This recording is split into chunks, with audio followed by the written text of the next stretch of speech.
Hi, I'm Louise, and today I'm with Nicole, who's a Senior Accountant at Crest Accountants, and we're going to be talking about women in business, something that's really, really important to me, and I know that's going to be important to you.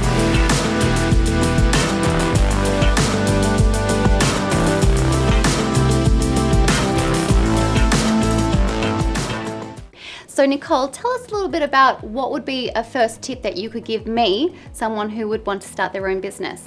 I think my first tip would be to know your product and know your service. There's lots of different businesses out there offering similar services or products, so it's really important that you differentiate yourself from those already in the market and that you have a solid brand out there to position. That's excellent. And talk to me about, I've heard about in the cloud accounting. What does that entail? So in the cloud accounting means that it's in the digital landscape. So you can be overseas or at the beach and you can log in and look after your business and have your finger on the pulse at all times. And so when you say in the cloud, do I then have, so I can talk about invoicing, and so if I have 100 employees or maybe just 2 employees, is there something that I can kind of work with and kind of understand? Is it easy to use? One of the software products available on the market that is in the cloud is Xero. So it is designed for those small to medium-sized businesses. That does cater for invoicing and payroll, and it also has add-ons available. So if you've got specialist needs, it can also plug in and push that data across to Xero as well. Wow. And so how would someone go about implementing Xero into their business? I would highly recommend anyone looking at implementing Xero into their business to engage with an accountant because it's really important that you've got the right foundations in place from the beginning and then you're smooth sailing from there on. Excellent. And so talk to me a little bit about, so I've got goals, personal goals, but how can I tie that into my business and making sure that I kind of hit those goals realistically and kind of keep growing from there?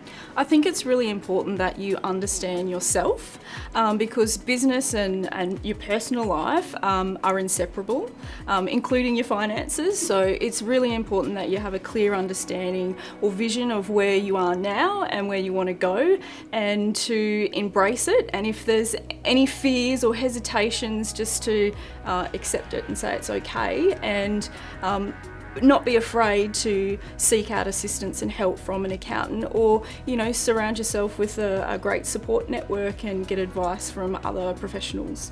Wow. Okay, and so what else can I be doing to ensure that, say I'm in the retail space and I'm looking at kind of going online, so an e-commerce business, what would you suggest me doing moving forward with that? I guess kind of figuring out the cash flow, the budgeting, that kind of avenue. There's great tools available in Xero and working with your accountant as well, so making sure that you've using the software to its full potential so that you're getting the maximum results from it. Okay, perfect. And I know that you've been recently a finalist for Accountant of the Year, so congratulations on that. How did that make you feel, obviously being someone that's been in the industry for quite some time? It was a huge honour. There's a lot of women out there that have been hugely successful, and to be acknowledged and nominated was truly humbling. So yeah. Because that obviously is really exciting, because that's something that you've worked with this work-life balance for quite some time. You've had children early on in your career. How does that work? Like, how do you do that? And as a woman in business, how do you work that out? Look, it's difficult. Work-life balance is hard, not just for me, but I think everybody in general. But I understood myself, and I think that was really, really important, because we're not all the same, and I can't survive on 2 hours sleep, unlike some people. So again, I knew where I wanted to be, and I knew that I would get there in the end. So small sacrifices along the way were worth it in the end. And so something that I've been looking into is about business structure. So something that is really, really important is kind of getting that business structure correct from the beginning. So how would you do that? And what do you do to understand a business structure and how that would suit my business? Yeah, look, it's different for everybody. One structure might be suitable for one business, depending on, it could be risk or the industry that you're working in, and in other cases, a different structure might be more suitable. So we look at your personal situation and what it is that you're trying to achieve and the activities that you'll be undertaking, and then plan for the right structure moving forward. It is important to note that sometimes there is changes, so it's not set and forget. It's something that you should be working with your accountant on a regular basis to review and make sure that that structure remains, appropriate for the longer term. And something that you just touched on there, it's about reviewing. So it's not something that you just set up something with your accountant and then you kind of dust your hands, you're like, done. Done and dusted. Woo, I've done that. So how does that process work? Because I've never worked with an accountant before. So with your accountant, you can sit down on a sort of monthly or quarterly basis, more than once a year, okay. And just make sure that you're on the right track, because life changes, business changes, your goals change, your objectives change.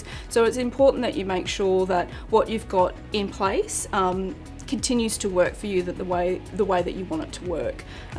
Be open to making small changes along the way, so that in the longer term you've got the right structure and processes in place. If you can just summarise for me, what are the 5 tips for someone going into business? What would you say?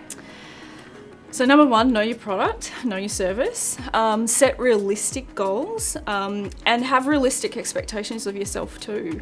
Okay.